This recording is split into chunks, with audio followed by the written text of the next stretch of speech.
bonjour, je suis heureux de vous retrouver aujourd'hui. Quelle joie d'avoir un ou des amis.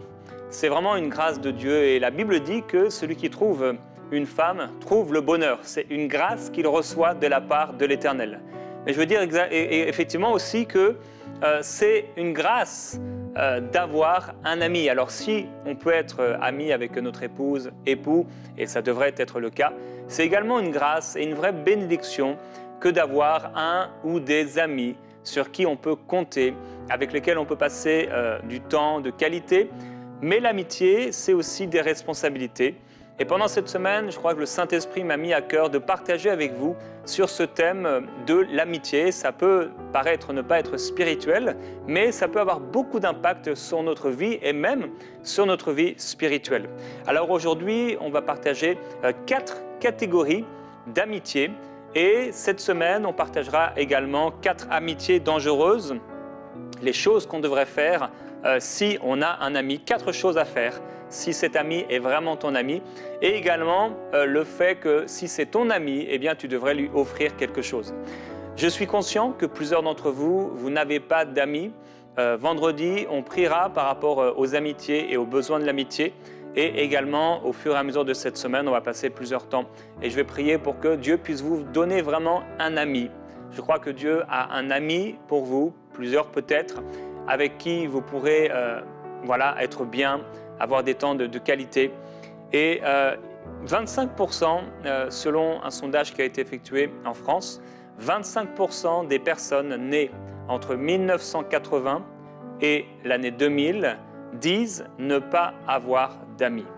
Si vous êtes né entre 1980 et 2000, eh bien 25% des personnes en France de cet âge-là disent ne pas avoir d'amis véritables. Et 10%, je prends juste le pays de la France, mais c'est certainement à peu près les mêmes statistiques un peu partout dans le monde, 10%, tout âge confondu, disent ne pas avoir d'amis. Je crois pourtant que le Seigneur veut nous donner des amis, j'en suis convaincu. Dieu ne veut pas qu'on soit seul, bien sûr il est là, et nous sommes appelés à être amis de Dieu, tout comme Abraham et Moïse étaient appelés amis de Dieu. Je crois que le Seigneur Jésus veut faire de nous ses amis, mais nous ne devons pas croire qu'il n'est pas spirituel, ou qu'il est spirituel, de ne pas avoir d'amis. Nous ne devrions pas croire qu'il est normal même de ne pas avoir d'amis, ou que nous ne devrions pas avoir d'amis tout simplement. Je crois que Dieu veut nous donner un ami, et même plus qu'un ami. L'Éternel parlait avec Moïse face à face, comme un homme parle avec son ami. Et Abraham a été appelé ami de Dieu. Alors la question c'est, avons-nous des amis? Je vous proposerai de faire, après ce temps d'émission, de partage et aussi de prière qu'on va avoir ensemble, prenez le temps peut-être ce soir ou ce week-end ou dans les prochains jours, de faire une liste de vos amis. Je fais parfois des choses qu'Annabelle trouve étonnantes par rapport à mon agenda, par rapport à des listes ou des chiffres, etc. Et j'ai un jour fait une liste de mes amis. J'ai noté vraiment quels étaient mes amis et j'ai vu que, il y avait différents types d'amitié. C'est quelque chose que vous pouvez faire. Vous pouvez faire une liste de vos amis et regarder vraiment quels sont les amis que Dieu vous a donnés et les différentes catégories que je vais vous donner dans quelques instants. Ça va vous permettre de pouvoir déjà être reconnaissant envers Dieu de ce qu'il a fait pour vous, des personnes qu'il a amenées dans votre vie. Et ça vous permettra aussi peut-être de pouvoir mettre un peu d'accent sur les personnes de qualité qu'il vous a données, non pas que les personnes qui ne sont pas forcément vos amis ne sont pas des personnes de qualité, mais plutôt la relation particulière que Dieu vous a donnée avec ces personnes. Parfois, Dieu nous donne des amis, mais on n'en prend pas soin et nous ne prenons pas soin de l'amitié et nous pouvons perdre des amitiés, ne pas vivre les bénéfices que l'amitié devrait engendrer dans notre vie. Alors, je voudrais vous proposer de pouvoir, dans les prochains jours, pouvoir faire une liste de vos amis.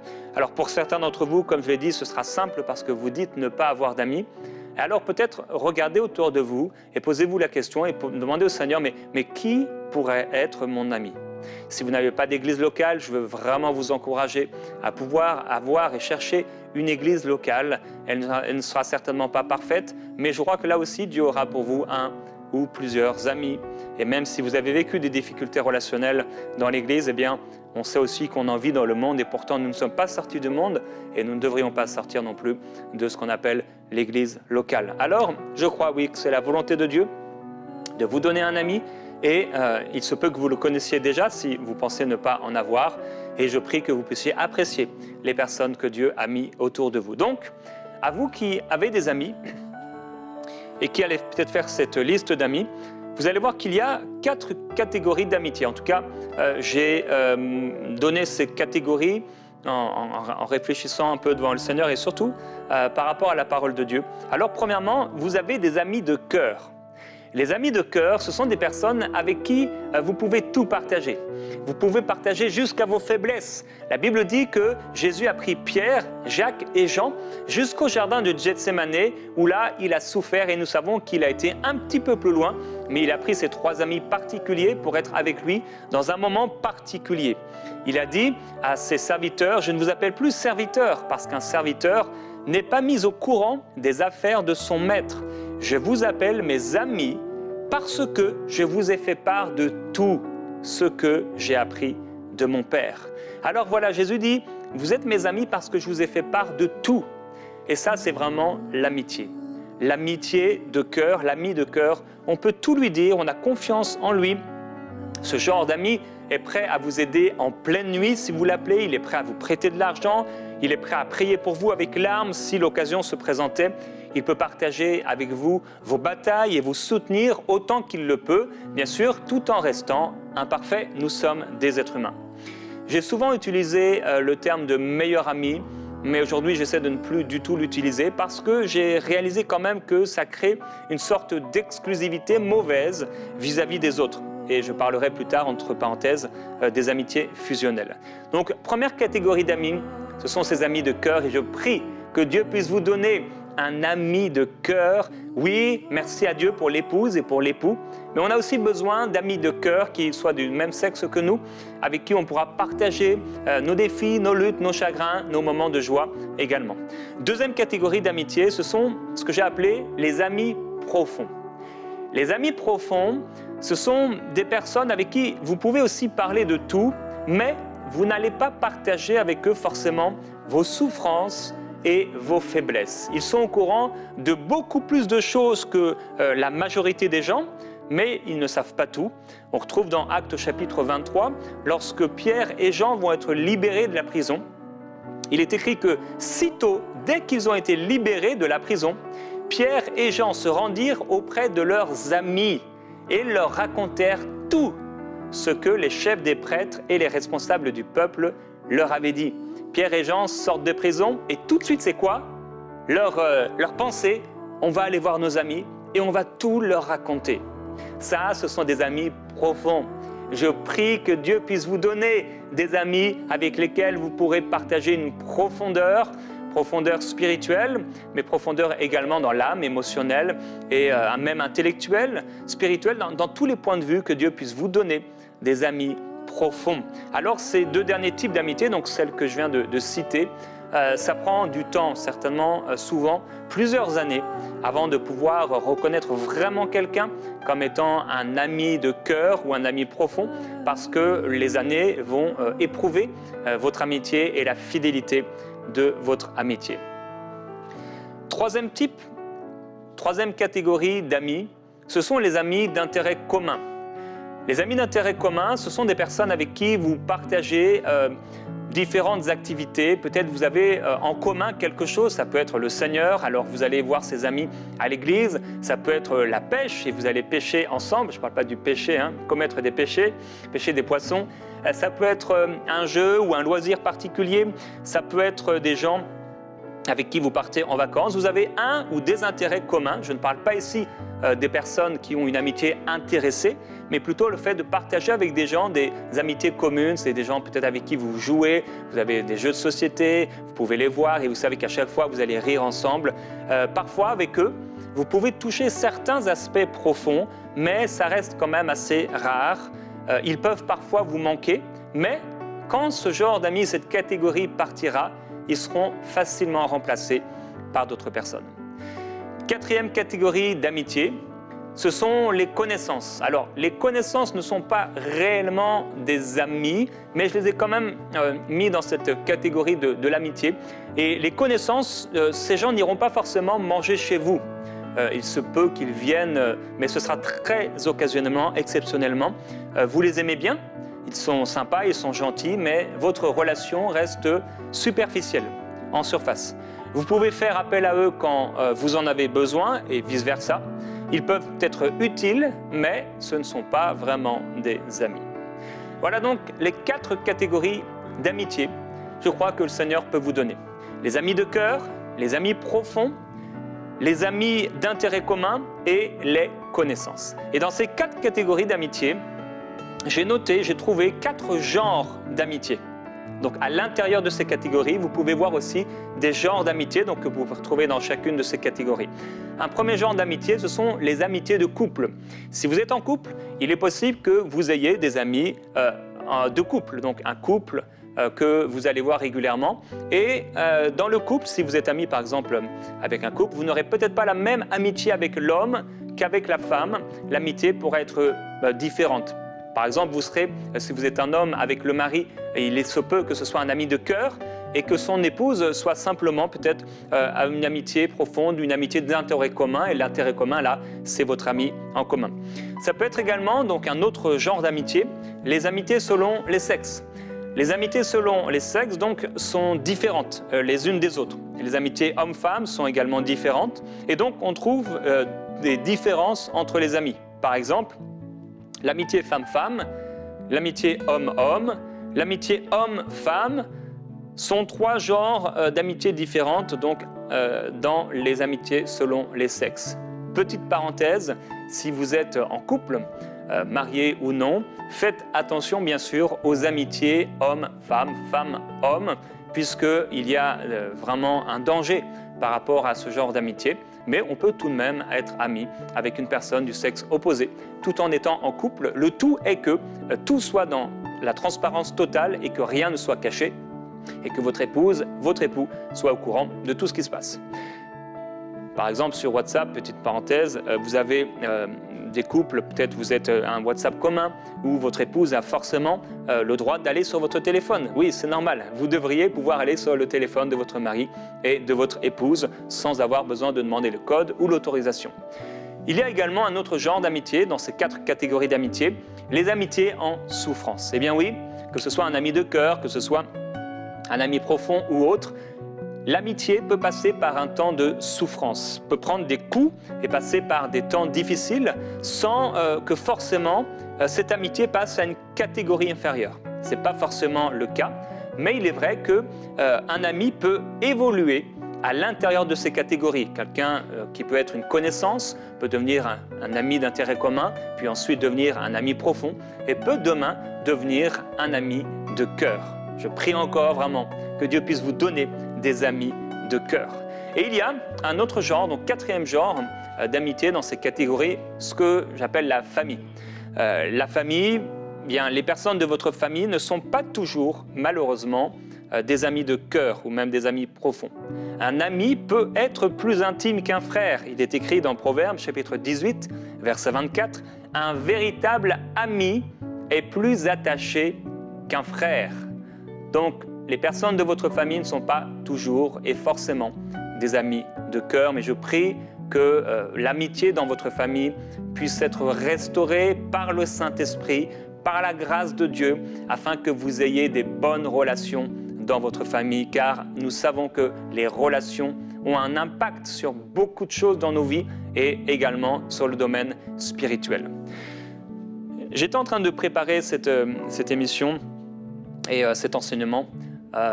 J'étais rendu exactement à cet endroit-là, donc j'avais listé les 4 genres d'amitié. Et à ce moment-là, d'habitude, je prépare toujours mes émissions à la maison, mais ça faisait quelques jours que je n'étais pas venu au bureau, alors j'étais au bureau en train de préparer et je venais de terminer sur la famille. Et là, Frank Poulain, mon ami, arrive dans le bureau. Il entre comme ça, il vient me voir à mon bureau et il me masse les épaules pendant 10 secondes et il repart, juste comme ça. Il est entré à mon bureau juste pour me masser un peu les épaules et je vous laisse imaginer lequel genre d'ami Frank peut être pour moi. Voilà le genre d'amitié que Dieu peut vous donner, quelqu'un qui est là, qui pense à vous et dit allez, je vais aller lui faire du bien et je vais aller lui acheter à manger, je vais passer un temps avec lui, je vais lui téléphoner, etc. On aura l'occasion de parler des amitiés. Je vais partager avec vous 3 exemples d'amitié dans la Bible, rapidement. David, un ami de David, dans 1 Chronique au chapitre 27, il y a vraiment un passage qui est très intéressant.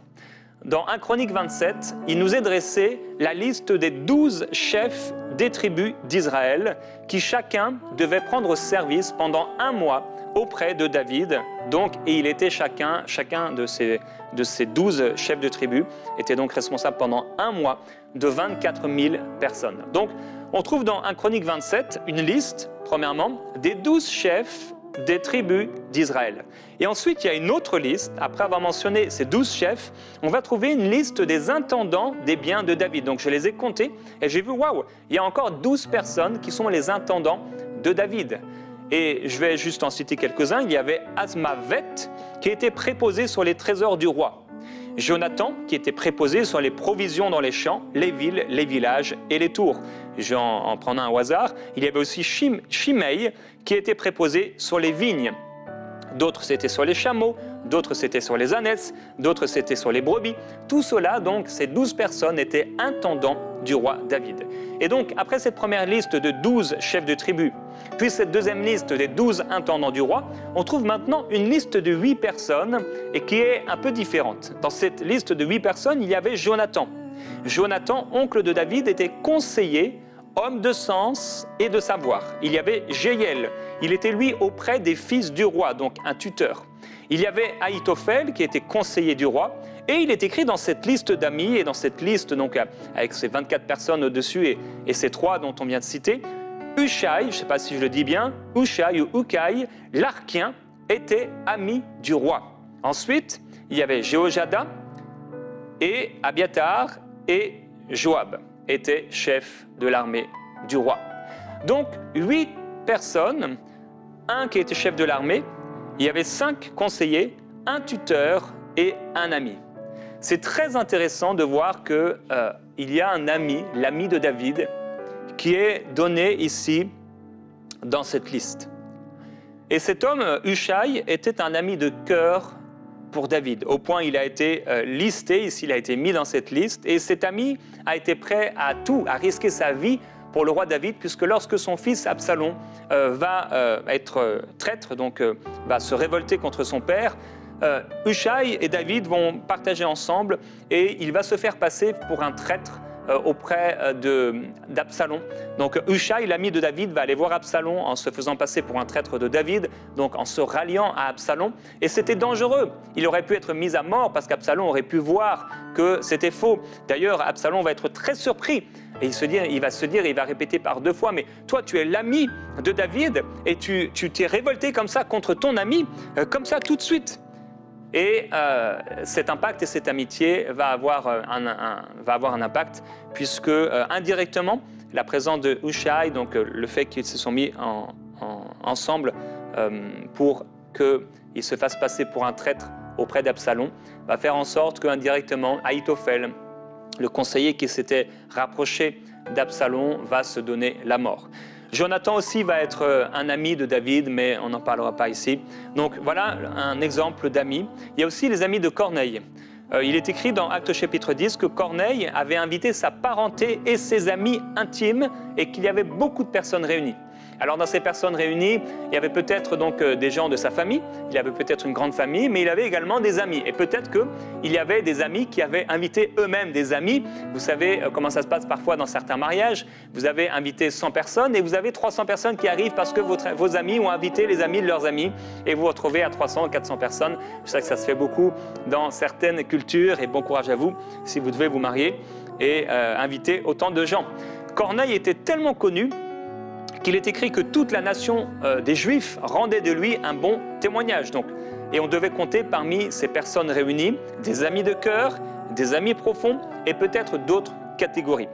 Ces amis, j'imagine qu'ils devaient avoir un peu le même état d'esprit, puisque lorsqu'ils entendent la parole de Dieu, le Saint-Esprit descend sur chacun d'eux parce que leur cœur est ouvert. Il y avait comme un même ADN, il y avait comme un même cœur, il y avait aussi certainement une confiance qui était entre eux, au point où ils n'ont pas pris Corneille pour un fou en racontant la visitation de l'ange qu'il avait eue, mais ils ont accepté, ils ont reçu, et ils étaient là, et tous ensemble, ils ont été remplis du Saint-Esprit. Et frères et sœurs, c'est là où l'Évangile a été prêché pour la première fois vraiment aux païens, parce que c'était une histoire d'amitié. Quand on est visité par un ange, il invite non seulement sa famille, mais ses amis. Ils veulent que ses amis soient là, et parce qu'il veut que ses amis soient là, les amis vivent ensemble quelque chose d'extraordinaire, la puissance du Saint-Esprit. Et je veux encourager quelqu'un avant de terminer et d'entrer dans la prière par rapport à tes amis. Je voudrais t'encourager, surtout particulièrement les jeunes, mais également les moins jeunes. Vous avez des amis, à prier pour leur salut et si vous êtes jeune, à les amener dans vos réunions de jeunesse. Faites en sorte que vos réunions de jeunesse soient des réunions intéressantes. Et j'encourage les pasteurs à ne pas avoir simplement des réunions de jeunes ou des réunions de jeunesse où c'est temps de louanges et temps de paroles et c'est fini, comme un peu on peut le retrouver le dimanche matin. Mais rendez la chose dynamique pour les jeunes et qu'ils puissent se retrouver et ensemble les jeunes, que le Saint-Esprit puisse descendre sur vous pour la gloire de Dieu. Et troisième exemple d'amitié dans la Bible, c'est l'ami de Pilate. Après avoir traité Jésus avec mépris et s'être moqué de lui avec ses gardes, Hérode va renvoyer Jésus vers Pilate et ce fut la naissance d'une amitié. Il est écrit ce verset qui m'a souvent interpellé. Hérode et Pilate, qui étaient jusque-là des ennemis, devinrent amis. Et oui, il y a des amitiés qui naissent dans le péché et cette semaine et demain, je vous encouragerai par rapport à ces amitiés dangereuses et on verra ensemble 4 amitiés dangereuses. J'aimerais qu'on puisse prier ensemble un moment. Je crois que Dieu, comme je l'ai dit, veut vous donner un ami de cœur, plusieurs amis. Et je prie que le Saint-Esprit puisse prendre ces paroles. Et nous avons vu dans la parole de Dieu plusieurs exemples d'amis. Nous avons vu que Jésus, lui aussi, avait des amis. Et à ses amis, il pouvait tout partager, même les temps de souffrance avec Pierre, Jacques et Jean, jusqu'à Gethsémani.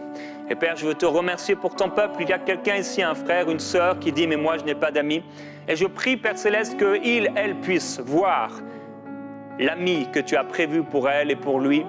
Je te demande, s'il te plaît, Père, d'envoyer des personnes, des amis autour de ces personnes qui en ont besoin. Père, tu as dit, il n'est pas bon que l'homme soit seul. Je lui ferai naître qu'il soit semblable à lui. Merci pour les mariages, Père Céleste, qui naissent dans l'amitié. Mais également, Père, je crois que tu veux nous amener des personnes vers nous, amener des personnes vers nous qui seront pour nous une source de bénédiction et envers qui nous pourrons être également une source de bénédiction. Et Père, je te demande, s'il te plaît, d'amener ces personnes de manière surnaturelle, mais de manière souvent, ça se passe souvent de manière naturelle, mais c'est soufflé, poussé, impulsé par ton esprit. Et Saint-Esprit, nous t'invitons ensemble. Je voudrais t'encourager, mon frère, ma sœur, peut-être toi qui n'as pas encore d'amis de cœur, qui n'as pas d'amis profonds, à dire avec moi et à inviter le Saint-Esprit dans tes relations d'amitié. Dis-lui, Saint-Esprit, tu es le bienvenu dans ma vie.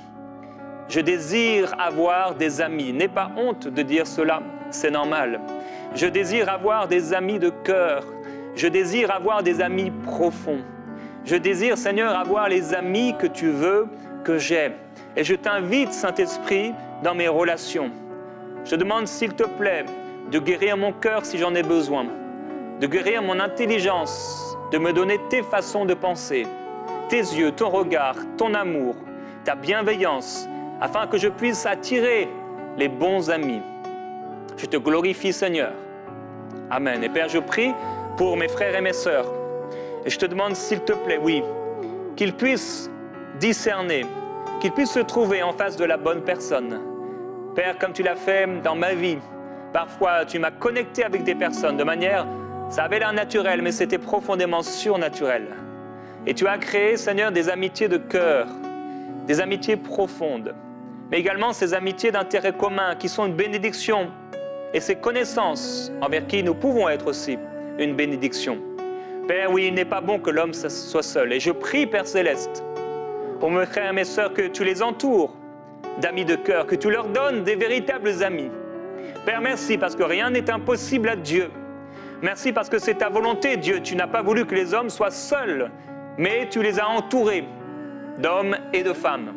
Je te glorifie, Seigneur Jésus-Christ, Père, je prie que dans nos églises, dans nos vies, nous puissions trouver des amitiés profondes, des amitiés véritables. Et Père, même s'il y a eu des souffrances, et je prie pour toi, mon frère, ma sœur, qui a vécu des souffrances relationnelles dans tes amitiés, eh bien Père, je prie, même là où il y a eu des souffrances relationnelles, même il y a eu des souffrances et comme des trahisons ou des sentiments de trahison, je te demande s'il te plaît, Père, une restauration dans le cœur. Je te demande s'il te plaît, Seigneur Jésus-Christ, de guérir et de consoler, de fortifier les cœurs qui sont abattus. Oui, Père, si tu m'as demandé de partager sur ces amitiés, ce n'est pas seulement, Père, pour que naisse dans leur cœur un désir d'avoir des amis. Ce n'est pas seulement pour que tu envoies vers eux des amitiés, mais c'est également pour consoler ceux qui ont le cœur brisé, pour restaurer, Seigneur, pour fortifier les cœurs et les reins. Et Père, je prie et je te demande, s'il te plaît, par ton esprit, Esprit de Dieu, viens consoler le cœur qui a été brisé. Viens guérir et restaurer, s'il te plaît, celui, celle qui a souffert dans ses amitiés et qui, jusque-là, n'arrive plus à faire confiance parce qu'elle s'est sentie trahie. Père, je te demande, s'il te plaît, de te manifester envers eux, de manifester ton amour, l'amour qui guérit, l'onction qui brise le joug, que les jougs par rapport à l'amitié, aux amitiés brisées, que les jougs par rapport aux souffrances de l'amitié soient brisés au nom de Jésus-Christ. Oui, que ces jougs soient détruits par ton esprit, Seigneur. Je te glorifie, je te remercie. Merci Saint-Esprit, là où tu es mon frère, ma sœur, dans ce temps de prière, je veux t'encourager par rapport à ces personnes qui t'ont blessé ou qui t'ont fait souffrir. Bénis-les maintenant dans la prière. Tu as été appelé à bénir et non à maudire. Tu n'as pas été appelé à juste fermer la bouche, mais le Seigneur Jésus t'a dit de vaincre le mal par le bien. Maintenant, dans ce temps de prière, bénis cette personne. Maintenant, déclare la bénédiction de Dieu sur elle. Seigneur, demande au Seigneur de bénir cette personne. Demande au Seigneur d'amener la paix dans le cœur de cette personne. Demande au Seigneur que cette personne puisse réussir et s'approcher de Dieu et vivre quelque chose de fort avec le Saint-Esprit. Oui, bénis cette personne qui t'a fait souffrir. Bénis-la au nom du Seigneur Jésus-Christ. Proclame des paroles de bonté, des paroles de succès, de réussite, d'intimité avec Dieu. Seigneur, merci, je veux te glorifier, je veux te remercier. Tu es bon, Seigneur, tu es merveilleux, oui, Père. Aujourd'hui, tu nous demandes quels sont nos amis. Nous voulons prendre le temps de penser à ceux que tu nous as donnés. Ne pas mépriser, Seigneur, les grâces que tu nous as données. Tu nous as donné des amis et nous voulons en prendre soin et nous voulons être reconnaissants. Mon frère, ma sœur, sois reconnaissant maintenant. Remercie le Seigneur pour les amis qu'il t'a donnés. Seigneur, nous te disons merci, merci, merci. Merci pour les amis que tu nous as donnés. Merci Seigneur Jésus-Christ pour ces amitiés de cœur. Merci pour ces amitiés profondes. Merci pour ces personnes avec qui on peut partager tout. Avec ces personnes avec qui on peut partager même nos souffrances, nos douleurs. Ces amis de cœur avec qui on peut tout partager. Merci Jésus-Christ. Tu es merveilleux. Tu es extraordinaire Seigneur. Merci aussi pour ces amitiés d'intérêt commun. Ces personnes que tu nous as données pour avoir passé des temps de qualité ensemble, des temps agréables, des temps qui font du bien, qui équilibrent nos vies. Nous te disons merci pour elles, merci pour eux, merci pour ces connaissances également. Il y a des personnes qui sont autour de nous, qui gravitent autour de nous et qui sont peut-être des collègues de travail, des personnes que nous voyons ici et là. Et Père, nous voulons être pour elles, pour eux, une source de bénédiction. Seigneur, nous ne voulons pas un grand nombre d'amis. Seigneur, on sait que celui qui en a trop les a pour son malheur. Et nous prions pour des personnes de qualité autour de nous.